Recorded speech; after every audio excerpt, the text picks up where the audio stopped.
আসসালামু আলাইকুম। আমি আজকে একটা অন্যরকম ভিডিও তৈরি করছি। এটা হচ্ছে আমাদের দেশে অষ্টম শ্রেণীতে পড়ার উপযোগী ছেলে মেয়েদের জন্য একটা গ্রামার ক্লাস।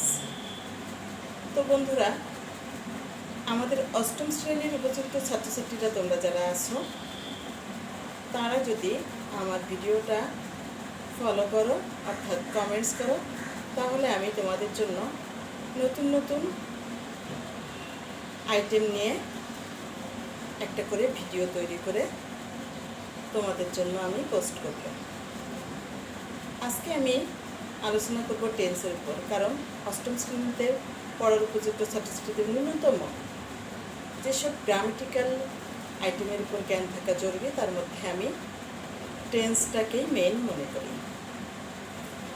তো আসো বন্ধুরা, টেন্স কী জিনিস সেটা জেনে নেই। টেন্সের আবিধানিক অর্থ হচ্ছে চিন্তা করা বা কোনো কিছু ভাবা, কিন্তু গ্রামারের ক্ষেত্রে টেন্স অর্থ সময় বা কাল।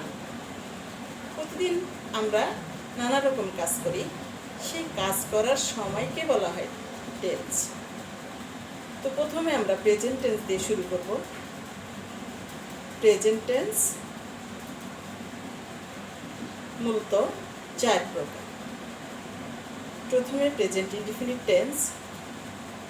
আর প্রেজেন্ট ইনডিফিনিট টেন্স কি জিনিস?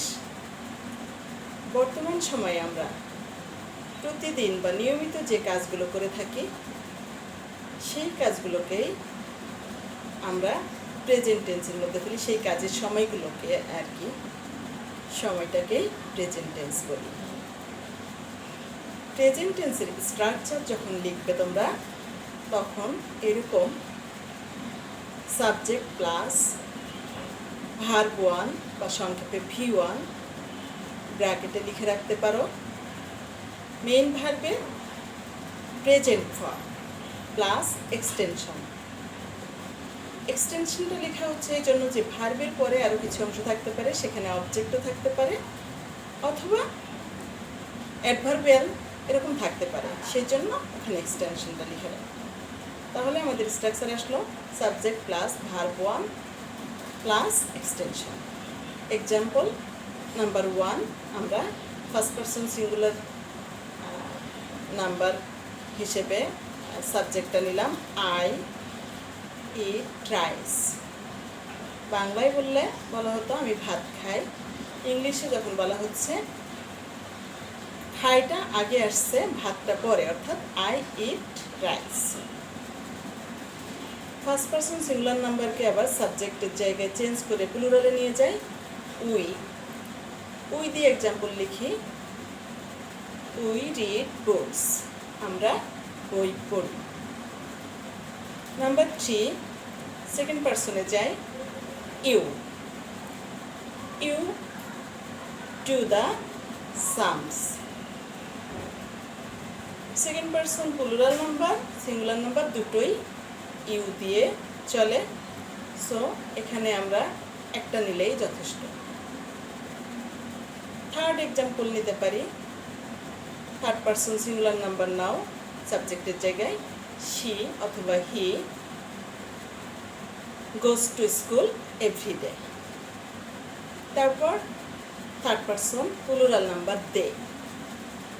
দে দিয়ে আমরা লিখতে পারি, they learn their lessons regularly. এবার আমরা প্রেজেন্ট কন্টিনিউয়াস টেন্সে যাই। প্রেজেন্ট কন্টিনিউয়াস টেন্সের চেনার উপায়টা যেমন, যে কাজটা আমরা এখনই করছি, চলমান রয়েছে কাজটা, যেমন আমি খাচ্ছি, তুমি যাচ্ছ, সে করছে, তারা খেলছে, এরকম। তো আমরা এখানে স্ট্রাকচারটা আগে লিখি। কন্টিনিউয়াস টেন্সের স্ট্রাকচারটা হচ্ছে প্রেজেন্ট কন্টিনিউয়াস টেন্সের আর কি, সাবজেক্ট প্লাস অক্সিলিয়ারি ভার্ব ব্র্যাকেটে লিখে রাখো এম ইজ আর, প্লাস ভার্বের সাথে আইএনজি যোগ plus extension. Example, I am reading a book. We are writing a paragraph. Number 3 te jao. You are eating rice. Number 4 she is singing a song. Number 5 they are playing cricket.